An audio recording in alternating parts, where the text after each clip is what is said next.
Brazilians bled in the name of the Russians, pushed to the front by compatriots indifferent to their fate, fed by lies. These men fought to survive a war that, month after month, became more efficient in the art of killing. This is the story of some of those fighters and those accused of sending them to live through hell on earth.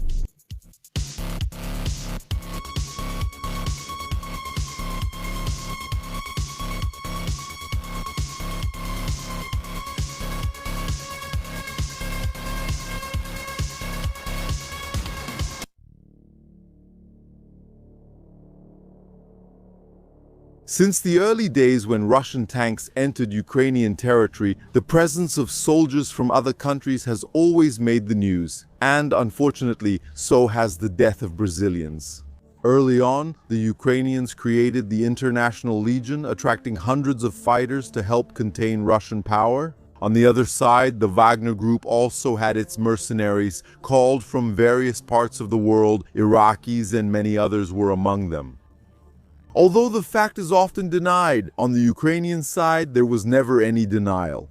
There were even some crazy people claiming more, saying that it was only NATO troops fighting there, disguised as Ukrainians. A madness that contradicted Putin himself, who always made constant threats about the presence of troops from other countries in the conflict. But that's how it was, even when the head of the Wagner Group himself stated that an Iraqi had died during the Battle of Bakhmut.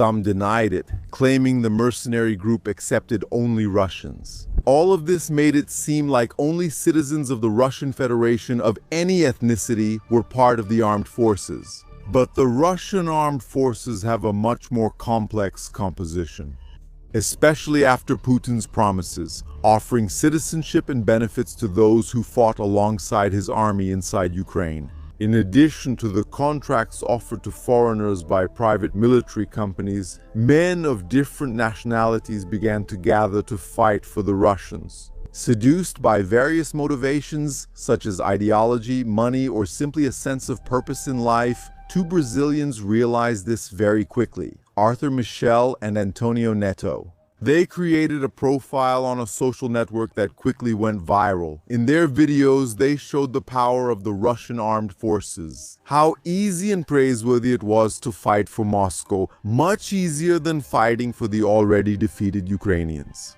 They boasted about the high amounts received by the soldiers. The amount, in fact, that is deposited into the account right after enlistment covers 10 to 15 days. This amount, about $20,000, will already be in the account. And the other amount, which is the monthly payment, is stated in the 12-month contract, so it's divided by that period, making it 300,000 rubles per month.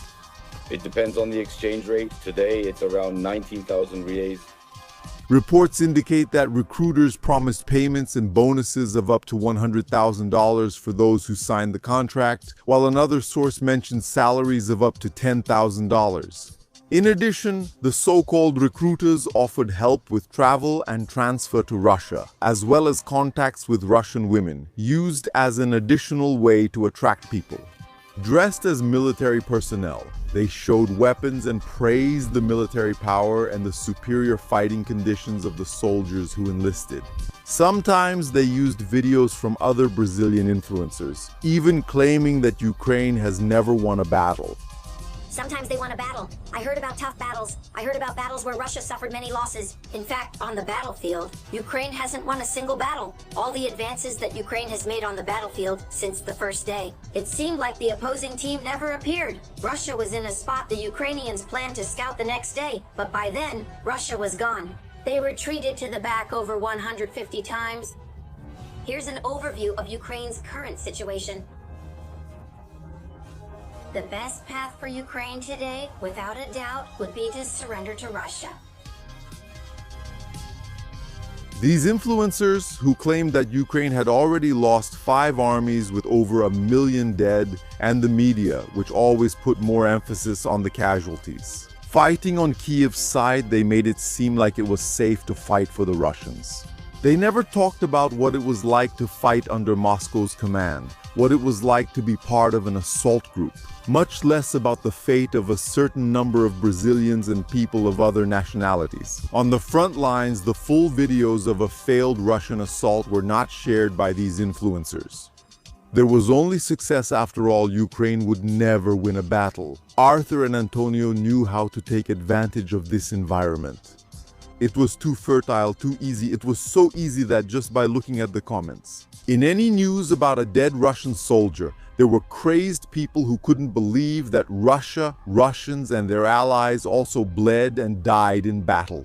But they fooled not only the crazed people who commented on the internet, but also serious people, many of them motivated by an ideology or dreams of a better life. In Russia, these were people who wanted to fight for a purpose because they believed in that nation, or simply because the high values attracted them to a change in social status that they couldn't experience. And with so much propaganda about this journey, which was fighting alongside the Russians against the weakened and precarious Ukrainian army, it was normal to get carried away. Even so, serious people, driven by their dreams, heard that propaganda as if it were a siren song. It was just too strong to resist. And everyone knows how the social media algorithm works, narrowing down knowledge and influencing reach. Freedom, everyone said that these mechanisms varied at the front and even included the Russian Federal Security Service itself. Fernando Masso. He watched Arthur Michel's videos on social media back in 2024 and he noticed something. Maybe the war would give him the purpose that was missing in his life. He had served in the Brazilian army for 3 years, but after that, civilian life didn't bring him much satisfaction. There was always something missing, a common feeling. In so many others who also went to the conflict, Arthur's promises seemed like a direction to him. He traveled from Cunha, São Paulo to Russia in 2025. Masso arrived early in the year and was welcomed by the two Brazilians. They had a great way of welcoming their fellow countrymen and other recruits. They would immediately offer a cell phone SIM card for the modest sum of 10,000 rubles, almost 700 reais at the time. Soon after, they would help people with the paperwork, signing contracts, and conducting psychological exams at a notary office. Everything seemed great. Without knowledge of the language, it's normal for Brazilians abroad to rely on the help of fellow countrymen. Some who went through the same procedure even said that it was forbidden to use cell phones in those rooms, which prevented any attempt at translation. After signing in good faith, Masso went on to training. It was a short time learning about that war. Afterwards, he was dismissed, moved between other regions, including Kursk at that time, towards Sudza. The Ukrainians were cornered by the Russians. Russian planes were in the sky, cutting through the clouds, with calculations ready to drop high explosive aerial bombs on Ukrainian shelters and their supply routes, increasingly reducing their ability to maintain themselves. In Kursk, Russian kamikazes took off with increasingly heavier warheads in search of the Ukrainians. They were drones with fiber optics, prepared to take off in less than 6 minutes. They became a highlight in the fight. In Kursk, when the Russians began to use them widely for more precise hunting, without suffering from the electronic interference that affected other drones, it almost seemed easy to fight in Kursk. That's why so many soldiers gathered along the tree lines. The bombs came down, many of them cluster munitions which spread pain over a wide area, taking down Moscow's soldiers. They even tried to keep their distance from each other, but it didn't help. The kamikaze drones took their lives one by one, and the cluster bombs took them out in groups. The artillery of Ukraine's 47th Brigade found many targets. There was evidence that these soldiers, moving in such large numbers, were North Koreans, who often made this mistake during the Battle of Kursk.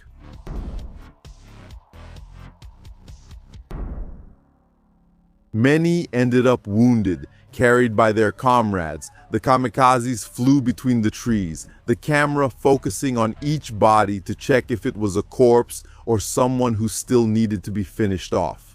Thus, the drone would continue until it found a good target to eliminate. The Ukrainian Air Force also tried to halt the Russian advance by dropping bombs similar to the Russian FABs. These glide bombs devastated the new positions taken by Moscow's troops at that time. In the midst of the chaos in Kursk, Fernando Masso began to notice something strange in his bank account, a situation also reported by other Brazilians.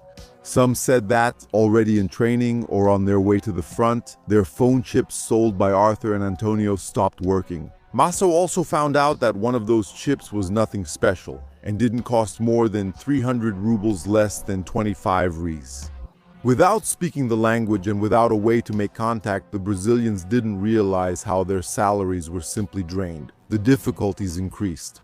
Masso ended up on medical leave, something that probably saved his life and kept him from falling for more scams. Masso even saw how the Russians expelled the Ukrainians from Kursk. The bombs destroyed what was left of the Ukrainian resistance, and the kamikazes blew up the vehicles that tried to evacuate the troops. The destruction and the support of foreign troops helped Putin remove the thorn that had been bothering him since August 2024.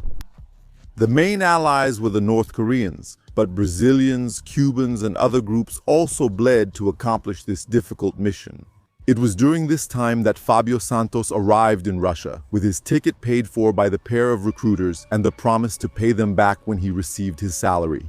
He was 44 years old when he signed the contract. It was May 2025, and Fábio was excited. Masso even got in touch with him, suspecting the actions of Arturo and Antonio, and warned him about the power of attorney scam. That they pretended it was a psychological exam, but it was actually a notarized document that would allow them to access his account. Fábio replied that he had signed some documents at a notary office in Moscow, believing it was part of the enlistment process, possibly psychological exams.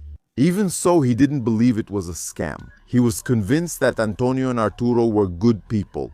And he even told his family that if something happened to him, there would be some kind of financial compensation, although he never mentioned any amounts or concrete details. Fábio left Camapuã in Mato Grosso do Sul aware of the war. His motivation was purely ideological.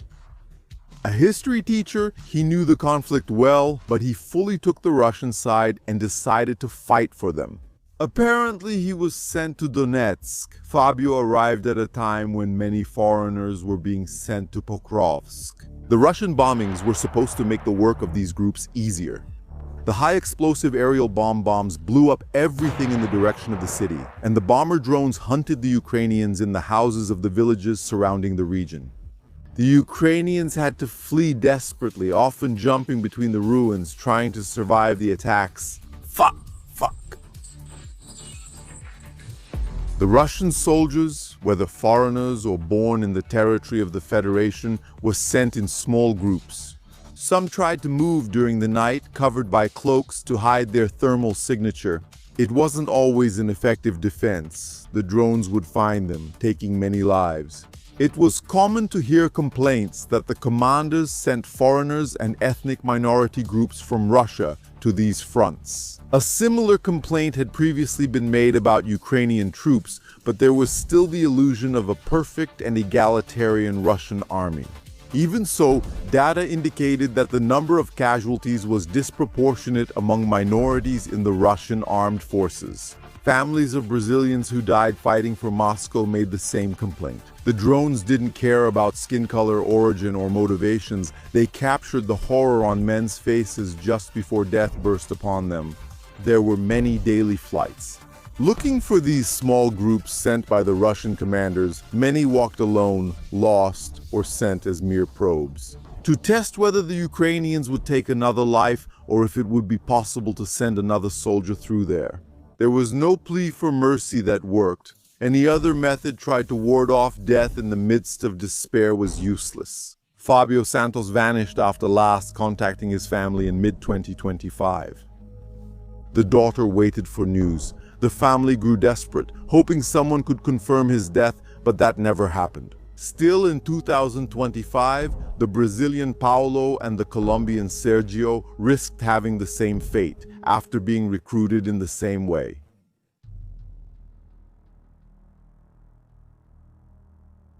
In June 2025, a drone struck a base in Belgorod, where Senegalese soldiers recently hired by the Russians were gathering. The Ukrainians had been carrying out several attacks in the region. Two men recruited by Arthur and Antonio ended up being sent to the location. One of them was Paulo, 32 years old, from Salvador in the state of Bahia. Paulo served for a short period in the Brazilian army. He was in Portugal when he hired the recruiters. The other was the Colombian Sergio Leguizamon, 33 years old, from Bogotá, with a degree in physical education and a former soldier in the Colombian army. He was enticed by Gloria's promises. Though he had a girlfriend and siblings, he disclosed his enlistment only after reaching Russia. Both are said to have signed contracts with Arthur and Antonio. Drone attacks were common in the region, mainly targeting Russian logistics. First-person view drones tried to cut off supply routes essential to keeping the troops fighting. Kharkiv was hostile territory. Ukrainian MiG-29 fighter jets frequently dropped bombs as soon as they mapped the presence of Russian troop-gathering bases. Not only those protecting the border, but also those that would be sent to Kharkiv. There were also Ukrainian ground incursions testing the defenses to penetrate Russian territory again, something that would happen more than once over the years. Less cautious soldiers were killed, many caught by surprise by quick attacks before the Ukrainian retreat. Paulo was injured in one of these attacks but continued to fight back. According to a veteran who had contact with him, he had to crawl for kilometers while wounded until he found a Russian soldier who helped him. After recovering in the hospital, he was sent back to the front, where he disappeared. Sergio also did not remain in combat for long. The Colombian encountered a Ukrainian attack in the second half of 2025. Wounded during a clash, he couldn't escape when the kamikaze drones appeared to finish the job. The information came from one of the war veterans, since until then he had been considered missing. According to the accusations, Arthur and Antonio allegedly scammed up to 50 individuals. Throughout the entire operation, the duo exercised psychological control over companies that belonged to Lubazev. On Wednesday, they were defeated, with the president of the prevailing buildings being filled.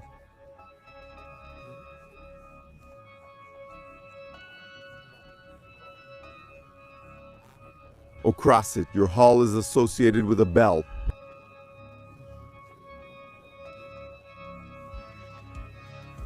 Gubshuk. With no resources and no access to bank accounts, they were left completely vulnerable, many without money to buy the extra equipment they needed for protection. And that wasn't all. Those who ended up in corrupt units didn't even have money to pay for protection or to avoid participating in the worst missions, the ones with almost certain death. The accused in turn took advantage of the situation to seize the money that the recruits had worked so hard to save. My name is Abud. I joined the Russian army through Artur and Antonio, and we got caught up in their scheme. We need help. Attention Brazilian Latinos who want to come here to fight for Russia through the enlistment channel of Artur and Antonio. These guys are scamming a lot of Brazilians. They're making them sign documents with translations that suit their convenience. Reports indicate that they were finally arrested in October 2025, ending a series of scams that cost the lives of dozens of people. Arthur's account on a social network used to contact and recruit victims hasn't had any new updates since that date. Apparently, the duo either fled or were arrested since they stopped posting in October, with all these accusations being true. What they did was sell dreams to people and send them to hell simply because of money. There is always someone getting rich from war, merchants of death at different levels, some selling dreams whose price for the sellers is just a few silver coins, while for the buyers it can cost as much as their lives.